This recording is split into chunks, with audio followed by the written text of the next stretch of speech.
Hi again, this is James from World War II Jeep and Rifle, and today I'm restoring a detail on the grille of my Willys MB, and this is a felt air deflector that was originally part of the vehicles when they were shipped into the field, but over the years mine has been removed. I can see that the shroud on my grille is misshapen, so I'm going to try to straighten that out and bend it back into shape. Also, the original staples which held the felt air deflectors on are still intact on the sides of my grille, so I'll remove those and I'll punch through the old holes. I'll try to use these original holes and then reattach some new felt air deflectors. These were intended to continue the direction of airflow through the radiator so that none of the air went around the radiator and lost opportunity for cooling. I'm hoping not only to restore a detail back onto my Jeep, but also maybe I'll get another degree of temperature cooling out of it as a result. All of it will be good, and I hope that you guys find this video informative in case you're looking to do the same thing. There is no way to do this job without removing the grille from your Jeep frame. You cannot do this. You can't get access to these little staple holes if your grille is bolted on. So I have a different video which you can watch to learn how to remove the grille. Very easy to do, but step one was getting this grille off the frame, and that way I have access to the air shroud everywhere I need to.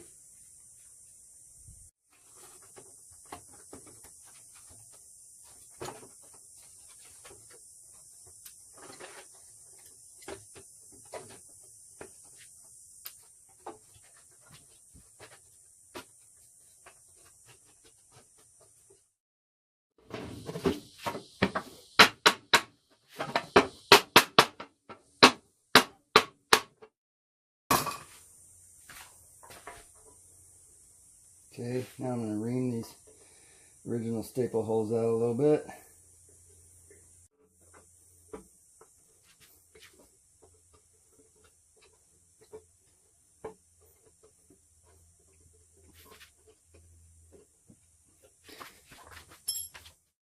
And then I need to remove the staples from the sides.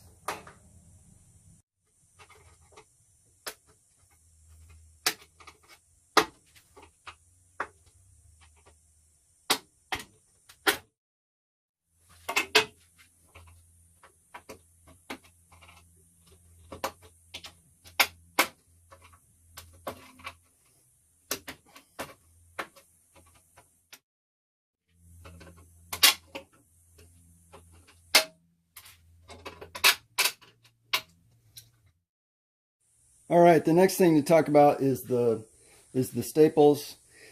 The staples with the kit I got are slightly wider than the staple holes, the original staple holes in the shroud. I'm going to reuse these staple holes rather than trying to punch new ones. So each one of these staples, as I get it ready, I'm going to have to reshape it a little bit so that it can fit inside of the original holes. That's the choice I'm making, and I suppose there are other ways to do this. But the spacing of these holes, since I'm reusing them, I've got to be able to match that on the felt pieces. So I'm going to masking tape these in place and mark where the original holes were. Then I will use a nail to punch holes in the felt according to the marks. I'll do that for the sides and the top, and that's the next step.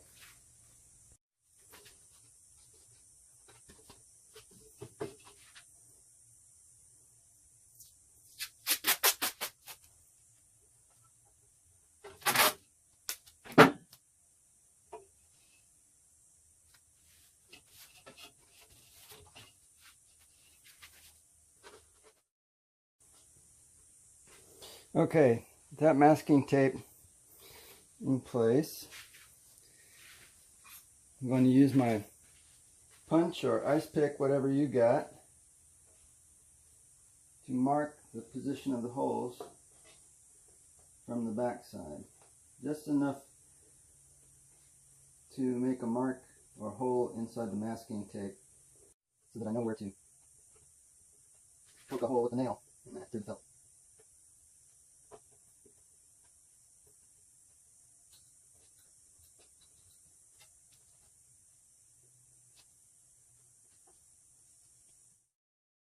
Alright, you can see my staple holes right there.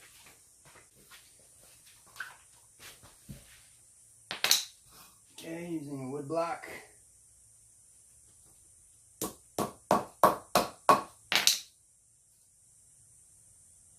Be sure to leave the masking tape on, because even though I'm hammering a hole through the felt, there's almost no way to find that hole again without the mark from the masking tape. I'll need that hole when I'm punching the staple back through.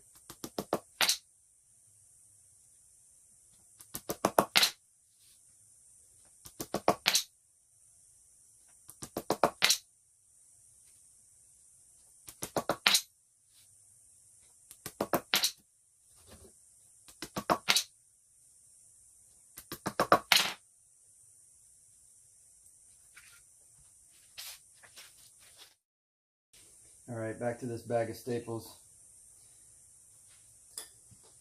A minute ago I showed you how the staples they have a wider spacing. So I'm going to go to my workshop and reshape these staples,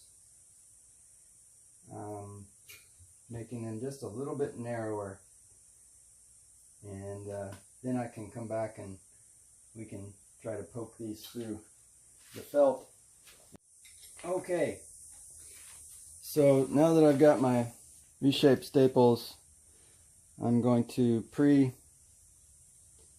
pre-thread them, matching up to my holes.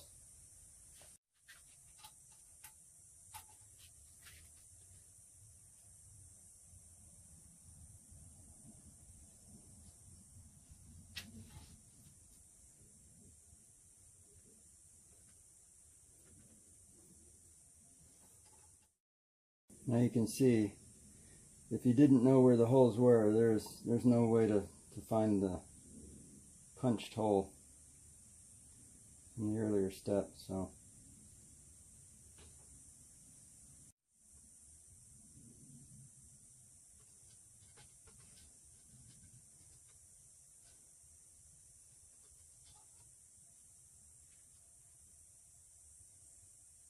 let's punch this one up.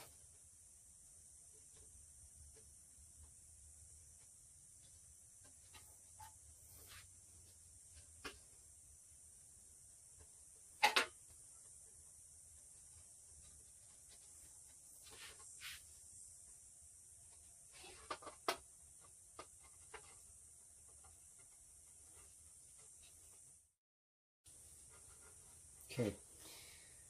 Alright, one other thing is,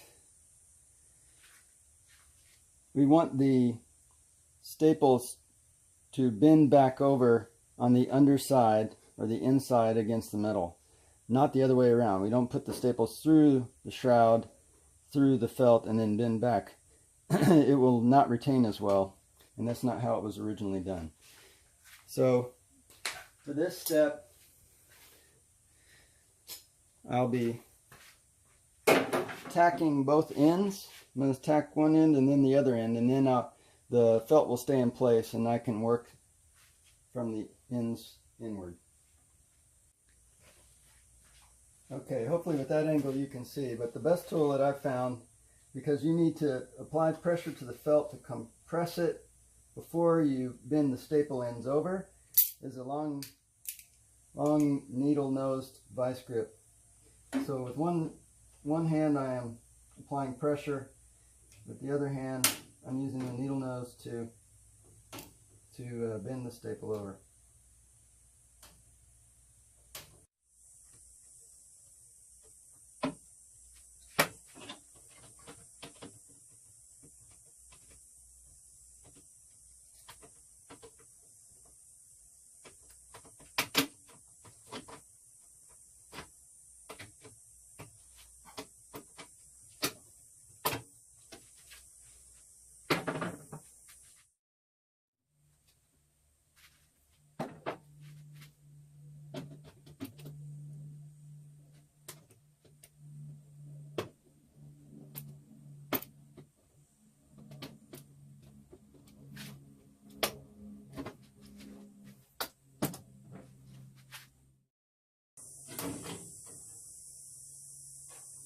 Okay.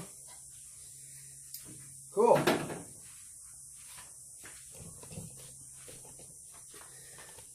There's the front view. And not too bad. Almost looks like it could be factory.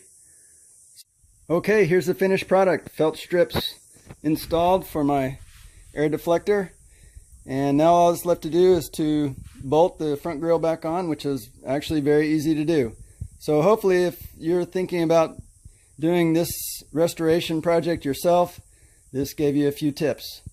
And if you liked what you saw, like the video, subscribe to our channel, and we'll keep showing you more. See you next time.